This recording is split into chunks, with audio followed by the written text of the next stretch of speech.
O qërë kjo? Mbi tepsinë e byrekut. Do ta pjekim byrekun në 200 gradë dhe shiheni miqtë e mi se sa e mirë ka dalë. Del shumë i butë, del shumë i shijshëm, nuk kuptohet fare siç ju thash që petat janë të blera. Duket kjo miqtë e mi është një mënyrë ndryshe e byrekut me petë të blera, por që nuk kuptohet fare, duket sikur petat sapo e ke hapur në shtëpi, kaq i mirë dhe kaq i butë del ky byrek.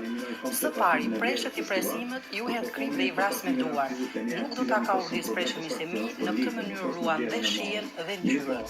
I kam shtuar dhe djathtë të bardhë. Petët tani i kam prerë në shrita si dhe shihet. Në një tepsi ku kam hedhur vaj, kam shtuar një shtresë me peta, mbushje, shtresë tjetër me peta, mbushje e kështu me radhë, derisa petat e mbushjet mbaron. Këtu kam 2 vezë, gjumësh vajlliri, krip dhe sot buke, hidrazevir dhe këtë masë e hedh mbi tepsinë e byrekut. Do ta pjekim byrekun në 200 gradë. Qyshe ndorë shkoze? Qyshe ndorë? Çfarë ku